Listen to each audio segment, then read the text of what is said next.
Pitt the Younger. Main provisions framed by the Pitt's India Act of 1784. Provisions dealing with the home government, the company government in London. The India Act of 1784 formed two bodies to regulate the working of the company at Leadenhall Street, London. It created a parliamentary body comprising 6 commissioners and became popular as the Board of Control. It organized the Court of Directors, which was part of the company administration. The provisions for these two bodies are discussed as follows. Provisions related to the Board of Control. 1. The India Act of 1784 formed a board of 6 commissioners to conduct the affairs of India. It was popularly known as the Board of Control. The Chancellor of the Exchequer, the Secretary of State and 4 Privy Councillors were made the members of the board. They were appointed by the King and could continue in their office at the pleasure of the King. 2. The Secretary of State was made the President of the board. In the absence of the head of the board, the Chancellor of the Exchequer was to preside over their meeting. The quorum of the board was fixed at 3. If only 3 members were present in the absence of the Secretary of State and the Chancellor of the Exchequer, then the members could choose the senior most among them to act as the President for a meeting.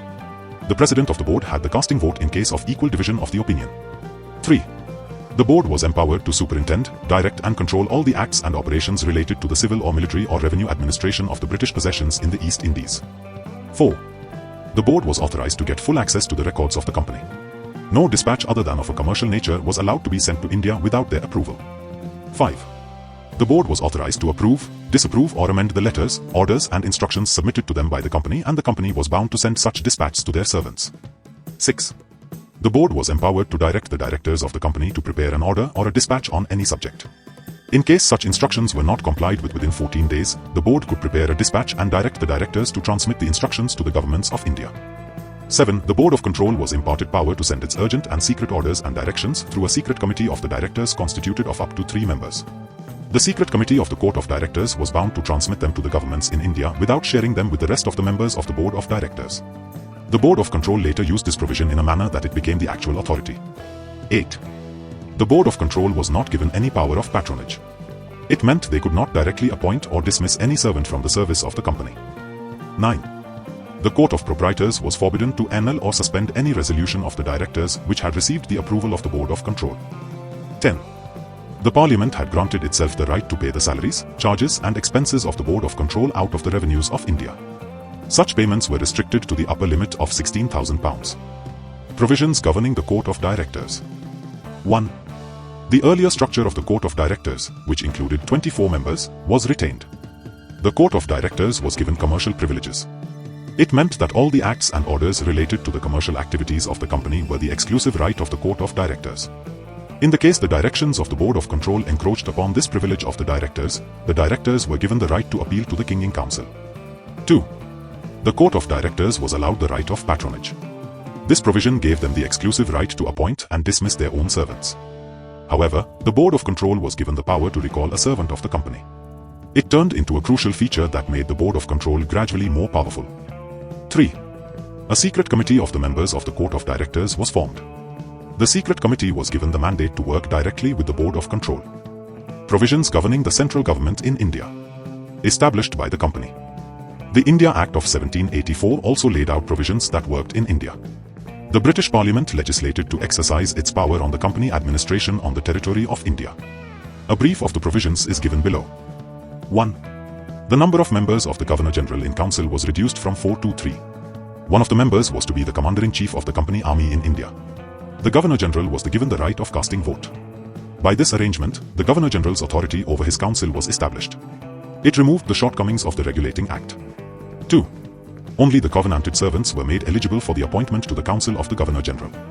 No public man from England could be appointed to the Council. It was the provision that corrected another shortcoming of the Regulating Act. Earlier, the member Francis, who was a public man, had disrupted the working of Warren Hastings as the head of the executive. 3. The territorial possessions of the company were designated as the British possessions in India. It changed the nature of those possessions by a provision of the British Parliament. 4. The provisions of the India Act 1784 clearly defined the control of the Governor-General in Council over the presidencies of Madras and Bombay.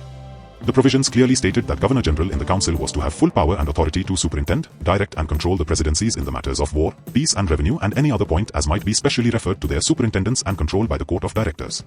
That part of the legislation extended the direct control of the Board of Control to India without writing any specific provision in the Act. The Board of Control was empowered to direct the secret committee of the Court of Directors, and that provision played a major role in framing the history of India. 5. A provision laid the rule that in case of a vacancy in the office of the Governor-General, the senior councillor was to act in his place till the fresh appointment. Provisions governing the role of presidencies. 1. The India Act appointed 3 members each to the Council of the Governors of the Presidencies of Bombay and Madras. Earlier, their councils consisted of 4 members each. The commander-in-chief of the forces of each presidencies was one of the members out of the 3 stipulated. 2. Only the covenanted servants were made eligible for the appointment to the Council of the Presidencies. 3. The India Act laid down the rule that the presidencies of Bombay and Madras were subordinate to the control of the Calcutta Presidency. The Calcutta Presidency was empowered to direct the presidencies on all questions of the war, revenue and diplomacy. The Governor-General in Council was authorized to suspend the governors of the presidency if they failed to follow the rule of their subordination. 4. The Court of Directors appointed the governors and the councillors but could be recalled and removed by the king. The provision corrected the shortcoming in the Regulating Act because of which the Parliament suffered embarrassment when, in 1781, it had directed the directors to remove such officers, and the latter refused to comply with the parliamentary direction. The provisions to deal with major issues of the Indian government. 1. The company was directed to reduce its expenditure on civil and military administration through retrenchment and reduction. It also advised the company to put its house in order in London and India. 2. The India Act of 1784 directed the company to stop all the schemes of conquest and extension of dominion.